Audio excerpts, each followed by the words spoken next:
Once upon a time, in the town of Bafo, there lived a very, very gorgeous and endowed woman. Nobody knew where she came from. Nobody knew her mother. Nobody knew her father.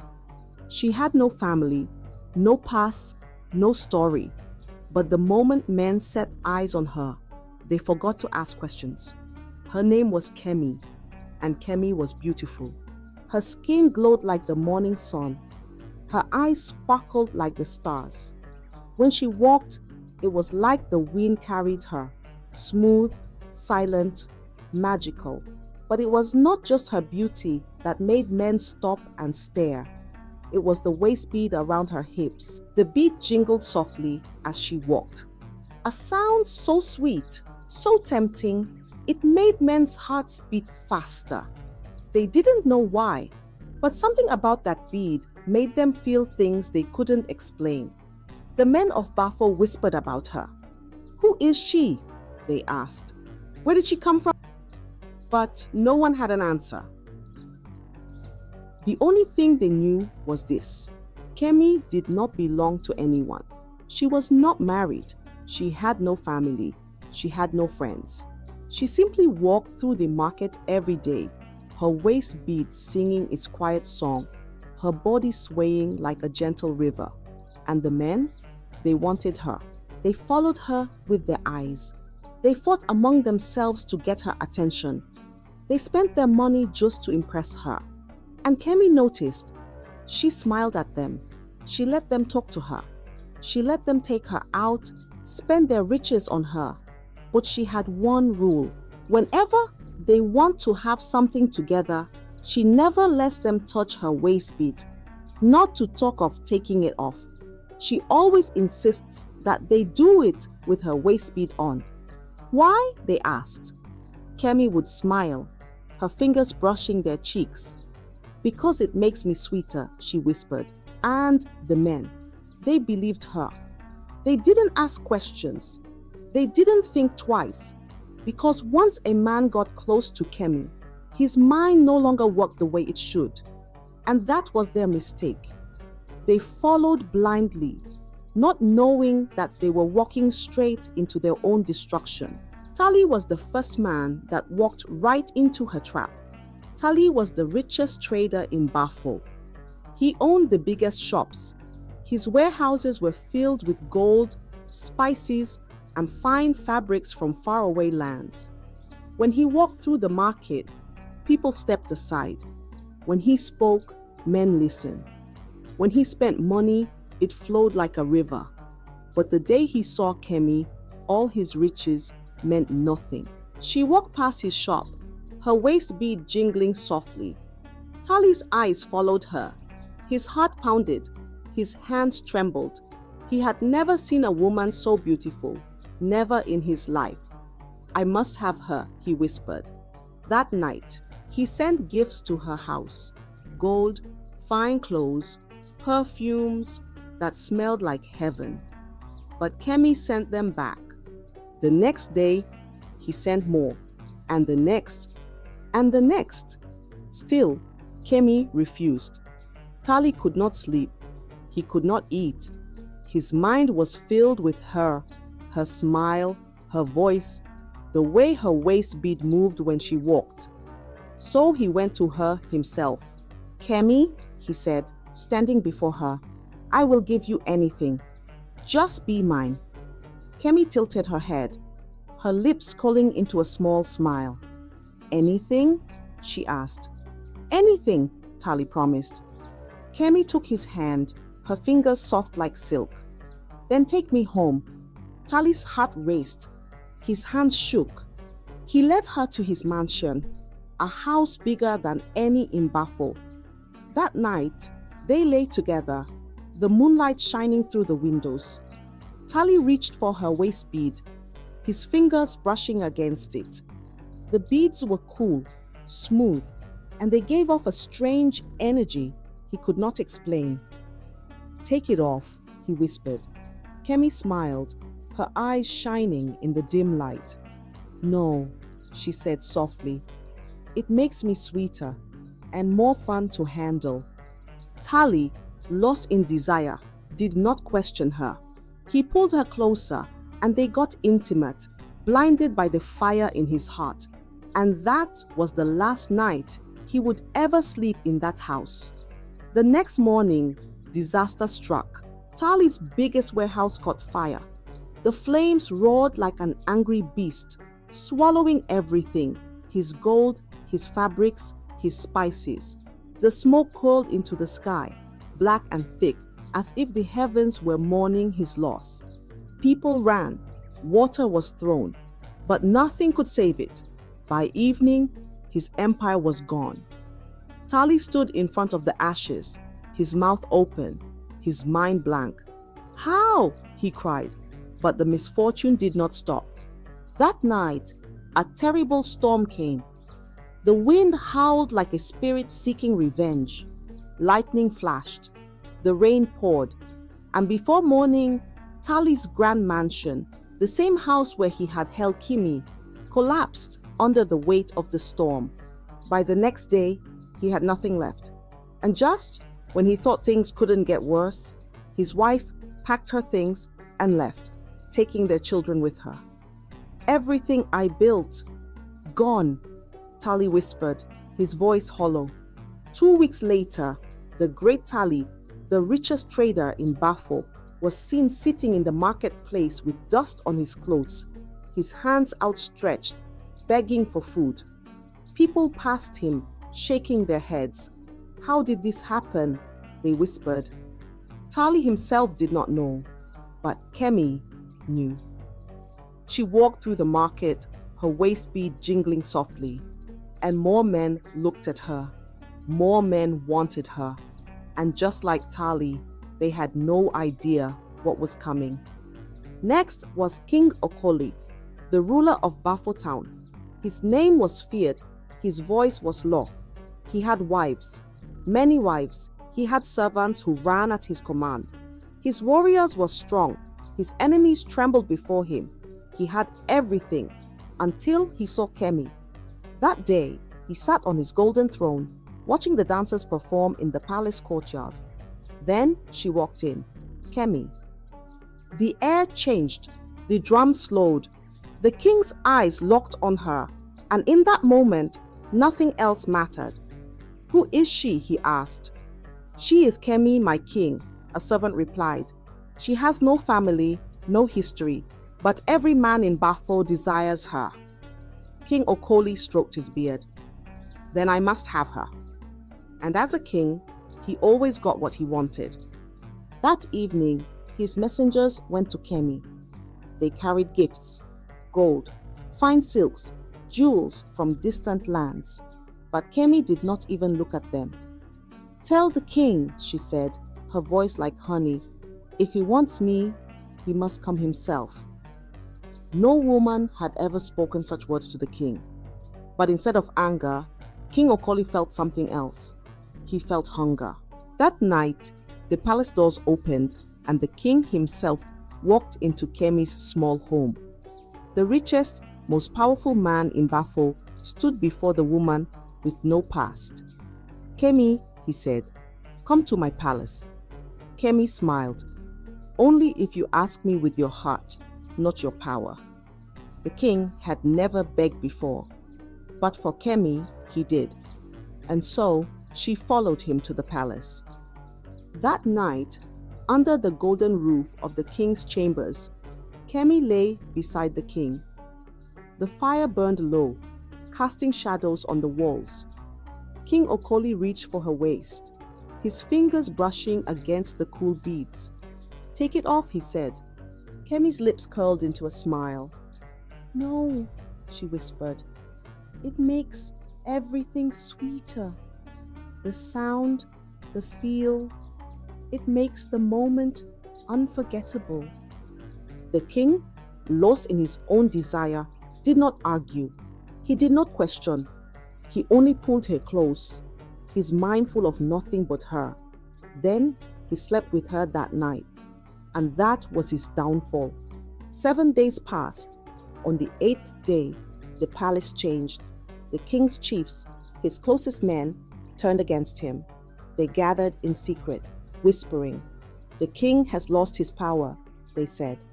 The gods have abandoned him, they murmured. The palace guards, once loyal, now looked at him with strange eyes. His servants moved with less respect. Even his wives avoided him. Then the disasters began. One by one, his best warriors fell sick. His cattle died overnight. His treasures, gold, ivory, rare gems, vanished as if the earth swallowed them. The people of Bafo grew restless. The market women hissed his name under their breath. The elders shook their heads. He is no longer fit to rule, they said. And on the seventh night, the people gathered at the palace gates, torches burning in their hands. King Okoli must go, they shouted. The king, once mighty, now stood alone. His chiefs had betrayed him. His warriors had lost faith. His people had turned against him. And so, with nothing but the clothes on his back, the great King Okoli fled into the forest, his crown left behind in the dust. And Kemi? She walked through the market the next morning, her waist bead jingling softly. She smiled. Another man had fallen, and there was still more to come. Then came Benji.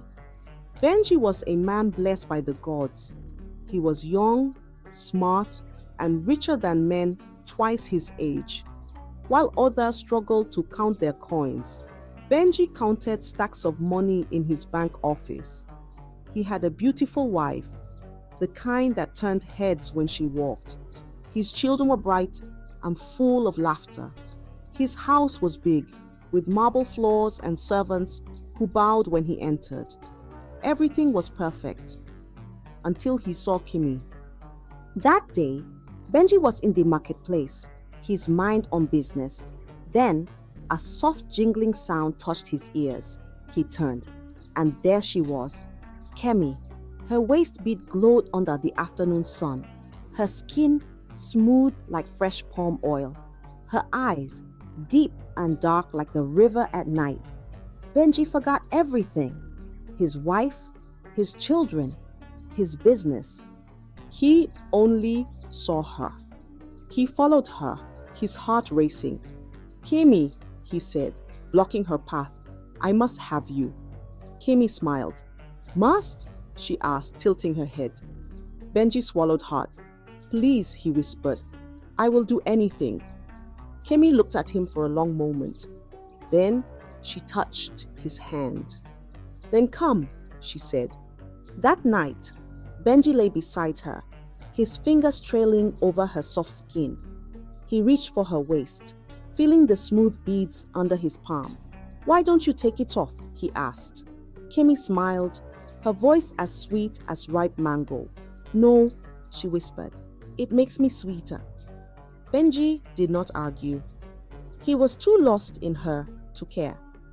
The next morning, he woke up feeling like a king.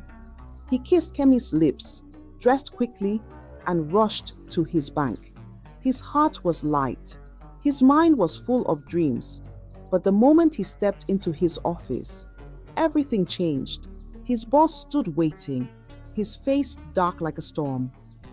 Benji, he said coldly, where is the missing money? Benji frowned. What money? The millions you stole, his boss roared. The accounts show it was you. Benji's stomach twisted. I didn't steal anything, he protested. His boss slammed his hand on the desk.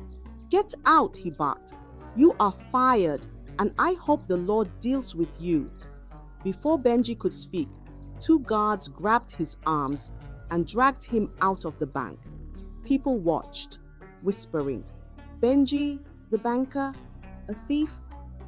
Benji's head spun. His heart pounded. How? By the time he reached home, his troubles had only begun.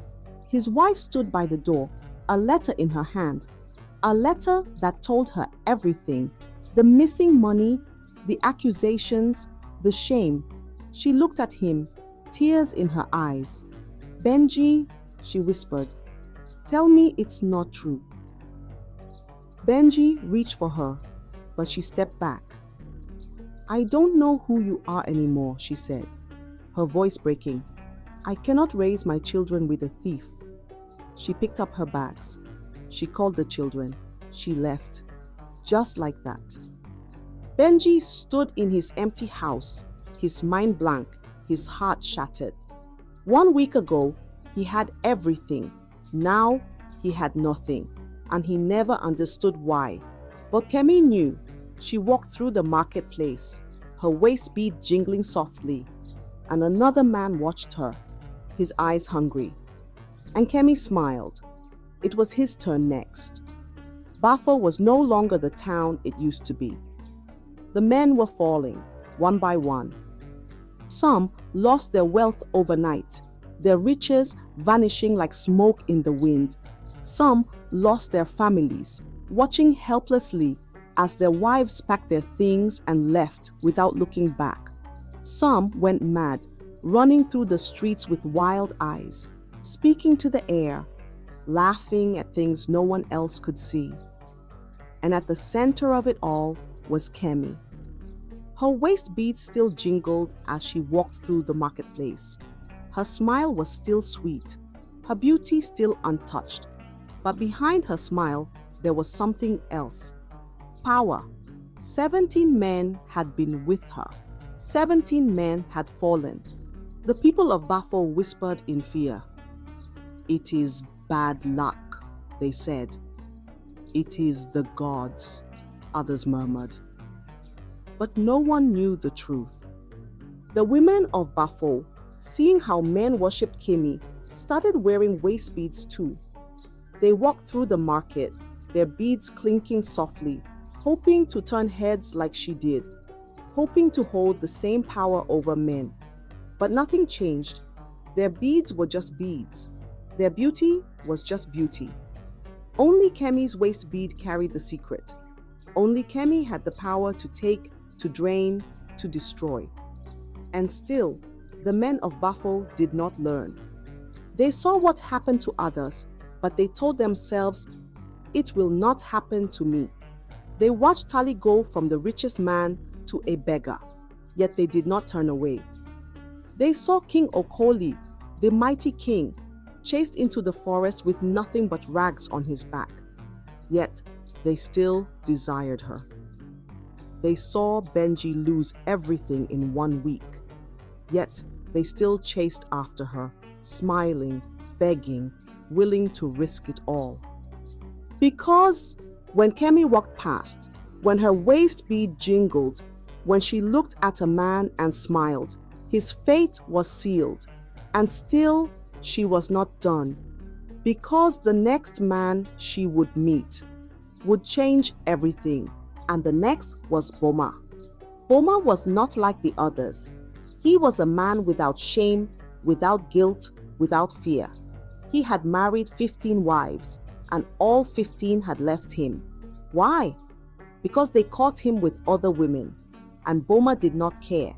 If one wife left, another took her place. If one cried, he laughed. If one begged, he turned his back.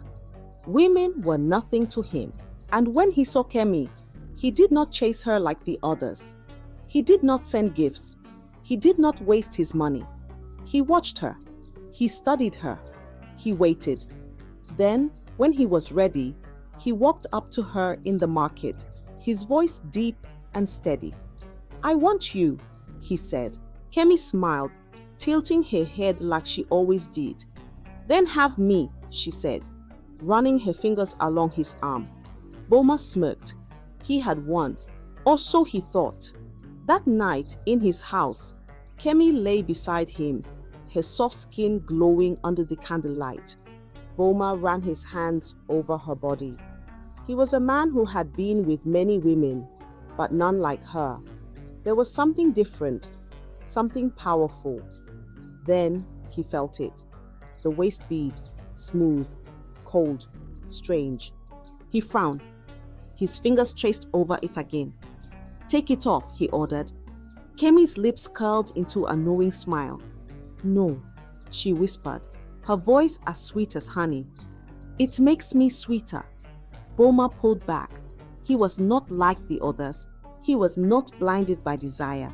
He was not a fool. His eyes narrowed. "No," he said firmly. "Take it off." Kemi blinked. The smile on her face faltered just a little. She had never met a man who questioned her waist speed. Never. Still, she tried again. She leaned in close, her breath warm against his skin. "You will enjoy it more with it on," she whispered. But Boma did not move. His face was stone. His eyes were sharp. "I don't want you if you cannot take it off," he said, his voice cold. Kemi's heart skipped. Nobody had ever refused her before. Nobody. She sat up, her long hair falling over her shoulders, her fingers tightening slightly on the beads. Boma did not beg. He did not plead. He did not try again. He simply leaned back and crossed his arms. "Then go," he said. Kemi's eyes darkened. For the first time, she felt something she had never felt before. Fear. Kemi rose from the bed, her face calm, but inside, her heart was beating fast. She had never been in this situation before. No man had ever told her to leave. No man had ever questioned her waist bead. She reached for her dress. "Maybe next time," she said, forcing a smile. But Boma was watching her closely. His sharp eyes missed nothing. "There is no next time," he said, his voice low. Kemi turned to walk away, but before she could take a step, Boma moved, faster than she expected, stronger than she imagined. His hands grabbed her wrist. His other hand reached for the waist bead. Kemi gasped. "Stop!" she shouted, twisting in his grip. But Boma was a man who did not listen, a man who did not care. With all his strength, he yanked the waist bead. Snap! The beads broke apart.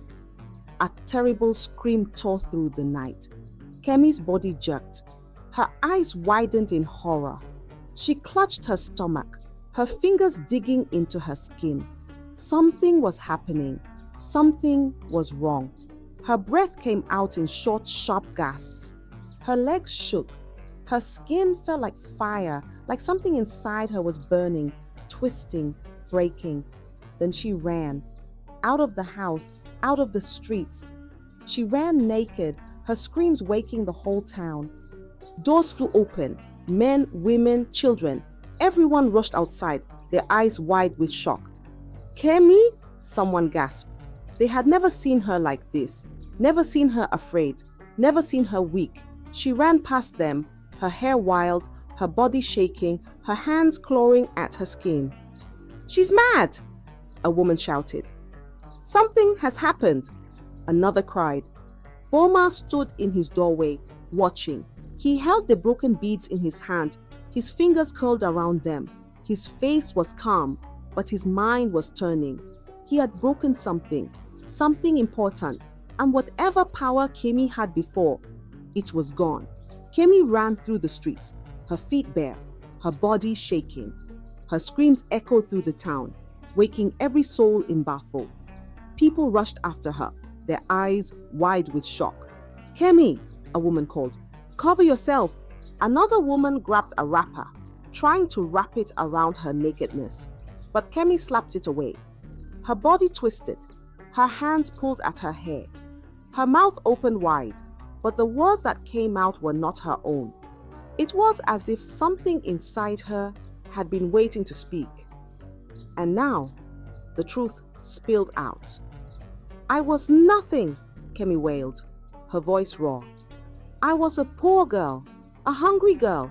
No father, no mother, no food, no home." The crowd gasped. They had never heard her speak of her past before. Kemi fell to her knees, gripping the dirt in her fingers. "I went to my grandmother," she sobbed. "A woman of the spirits. A woman feared by all. A witch." Gasps rippled through the crowd. Some people stepped back. Others clutched their charms and whispered prayers. Kemi's body shook as she continued. I told her I wanted riches. I told her I wanted power. She laughed, a wild, broken laugh. And she gave me this. Her trembling hands pointed to the broken waist bead on the ground. The waist bead, she whispered. It was not ordinary. It carried power. It carried hunger. The people listened, their faces frozen with fear.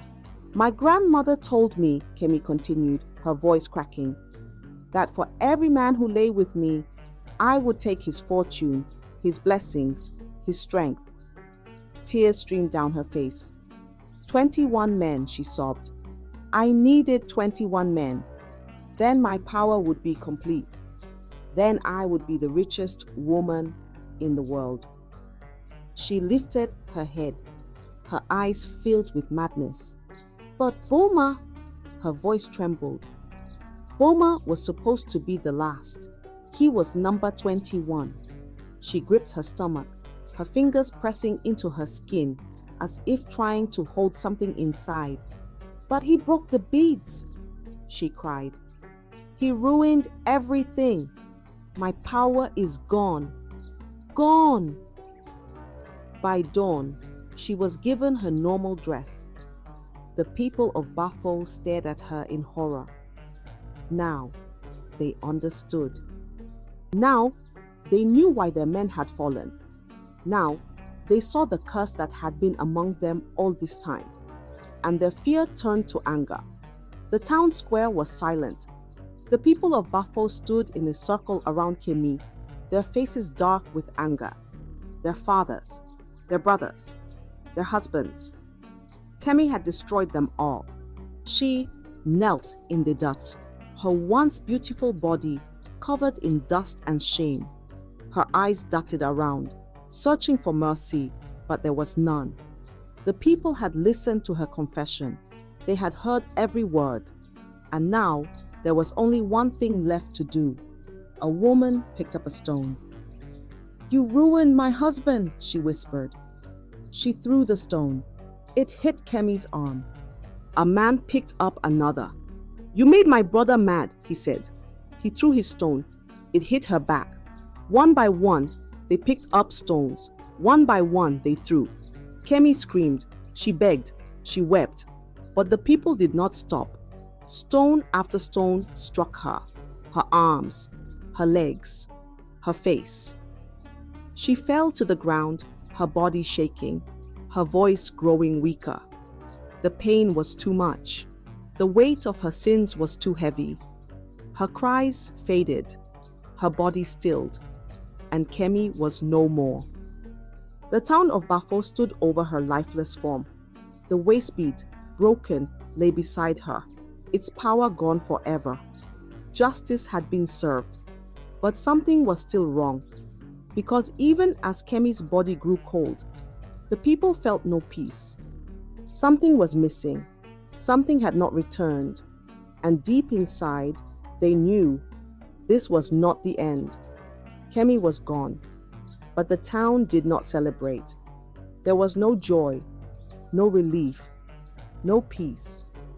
The men she had destroyed did not get their riches back.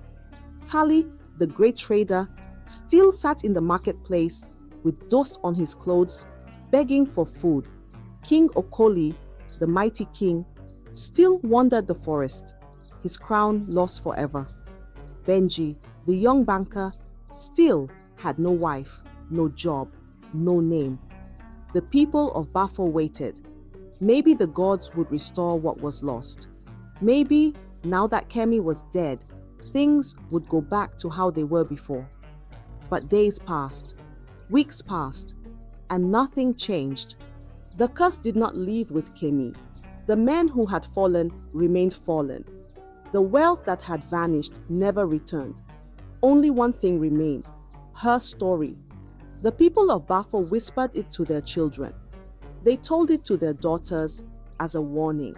They told it to their sons as a lesson. And on the nights when the wind blew softly through the trees, some swore they could still hear it. The faint, distant sound of waist beads jingling. And the people of Bafo learned one thing that night. Not everything that glitters is gold. I hope you enjoyed the story. If so, please like the video, comment what you learned from the tale, and don't forget to subscribe to the channel for more enchanting tales just like this one. Thank you.